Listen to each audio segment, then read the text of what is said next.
जन्म से लेके आम आदमी पार्टी भारतीय जनता पार्टी की बी टीम रही है और आज इस तरह की बात कर रहे हैं।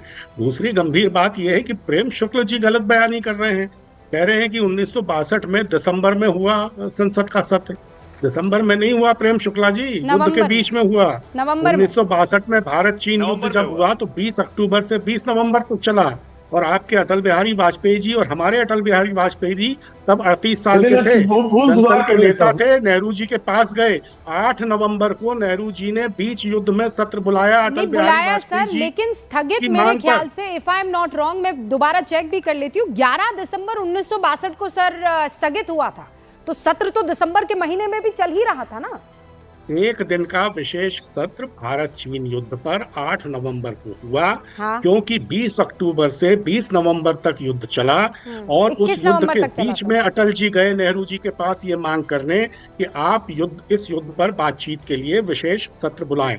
8 नवंबर 1962 को वो सत्र हुआ और उस सत्र में नेहरू जी के लिए कहा गया कि आपने बिना किसी सैनिक तैयारी के पूरी सेना को झोंक दिया चीन के साथ युद्ध में। सैनिकों के पास कायदे की वर्दी तक नहीं है। और अटल जी को जो है अटल जी ने उनकी नेहरू जी की विदेश नीति के पूरे पर अच्छे उड़ाए। नेहरू जी 73 साल के थे, अटल जी 38 साल के थे, लेकिन नेहरू जी ने, और 14 सदस्य थे सिर्फ जनसंघ के संसद में, सिर्फ 14 सदस्य, और 361 सीटें थी कांग्रेस पार्टी तो की। सर वो युद्ध आप हार गए थे ना, वहां तो आप तारीफ नहीं कर सकते थे ना। 38 साल के अटल बिहारी वाजपेयी से युद्ध हार जाने पर आप कौन सी तारीफ की उम्मीद कर सकते हैं? नहीं, तारीफ की भी नहीं, मैं तो कह रहा हूँ ऑपरेशन सिंदूर तो कामयाब हुआ है ना सर। हाँ, कामयाब हुआ है तो उसकी तारीफ करने के लिए संसद का विशेष सत्र बुलाने में क्या बुराई है? संसद पर इतना विश्वास क्यों है? क्यों इतना विश्वास? आप मोदी जी की तारीफ करने के लिए विशेष सत्र बुलवाना चाहते हैं। हम इतने भोले दिख रहे हैं आपको? हाँ पंकज जी, अरविंद वाजपेयी जी सुन रहे हैं आप? विदेशों को गए प्रतिनिधि मंडलों में विपक्ष के नेताओं ने जाके तारीफ नहीं की, पूरी तारीफ नहीं की। क्या क्या नहीं कहा भाई सलमान खुर्शीद ने, आनंद शर्मा ने, शशि थरूर ने कितनी तारीफ की है। मनीष तिवारी ने सर, विपक्ष के कनिमोई ने कितनी तारीफ की है, सबने तारीफ की है। तो इसमें क्या बुराई है? नहीं तो सर केवल वो मौजूद नहीं रहेंगे ना, आप तो जानते पूरी स्ट्रेटेजी क्या है। पर हाँ वाजपेयी जी,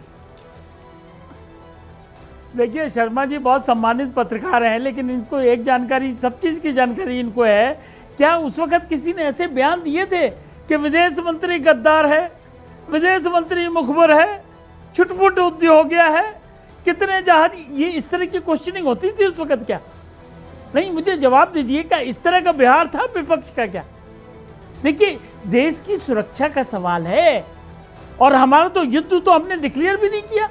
हमने तो ऑपरेशन सिंदूर डिक्लेयर किया और आतंकियों के अड्डों को खत्म करना मात्र हमारा लक्ष्य था, वो हमने बखूबी किया। लेकिन विपक्ष जो है अपनी जिम्मेवारी क्या सही तरीके से निभा रहा है, यह आकलन आपको स्वयं करना होगा। आप क्या समय है इस वक्त जबकि ऑपरेशन ऑन है? अरे क्या बात कर रहे हो, ये तो सब जगह कितनी बार मुखबर भी कहा, गद्दार भी कहा, और डेलीगेशन जो गया उसको बोला कि टूरिज्म पे जा रहे हैं। अरे विदेश मंत्री जी ने जब कि हमने ऑपरेशन सिंदूर लॉन्च करने की पूर्व सूचना पाकिस्तान को दे दी थी। पंकज जी आप मान लीजिए ना, पंकज जी मान लीजिए, आपके अपने भी इस वक्त आपके साथ नहीं है और आम आदमी पार्टी के सोमनाथ भारती इस वक्त यहाँ पर बैठे हैं, वो भी कह रहे हैं कि हम नहीं अब कांग्रेस का साथ इस मसले पर दे सकते हैं।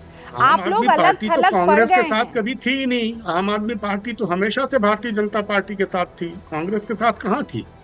तो कभी नहीं थी, अपने जन्म से लेकर। अचानक क्या हुआ था कि लोकसभा में आप लोग हाथ पकड़ पकड़ के गलबैयां कर रहे थे, तब सोमनाथ भारती आपको बड़े प्यारे लगते थे। आम आदमी पार्टी का तो जन्म ही कांग्रेस के विरोध से हुआ है। मैं तो कांग्रेस का विरोध करते हुए उस जन आंदोलन से तो आम आदमी पार्टी का जन्म हुआ। कांग्रेस ने खुल के धोखा दिया, मैं भुक्तभोगी हूं उसका। भाजपा का साथ दिया लोकसभा चुनाव में दिल्ली के अंदर, मैं कांग्रेस ने खुल के धोखा दे दिया होगा, लेकिन इन्होंने जो खुल के धोखा दिया हर राज्य में। 2 सवाल अगर आप मुझे याद है तो मैं पूछ लूं। हाँ सर मेरे पास मुश्किल 30 सेकंड है। सोमनाथ जी अगर 10 सेकंड में आप प्रेम शुक्ला से बात कर सके तो मैं 10 सेकंड में उनसे जवाब लूंगी।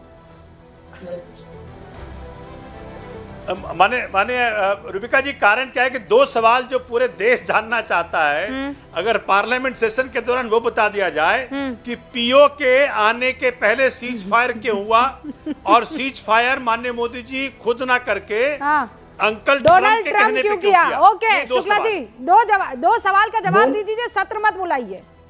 दोनों का जवाब बारंबार दिया जा चुका है। एक, जो डीजीएमओ स्तर पर वार्ता के आधार पर ही और ऑपरेशन सिंदूर में पॉज हुआ, कोई सीज फायर नहीं हुआ है। ऑपरेशन सिंदूर का पॉज हुआ है, ऑपरेशन सिंदूर आज भी जारी है। तो इसलिए डोनाल्ड ट्रंप के बयान को ज्यादा गंभीरता से लेकर आपको कोई लाभ नहीं मिलने वाला है। एक बात बहुत स्पष्ट है। दूसरी, पीओके को लेने का तो कोई युद्ध प्रारंभ भी नहीं हुआ था। अभी तो जो है सिर्फ आतंकवादियों के ठिकानों पर हमले हुए थे।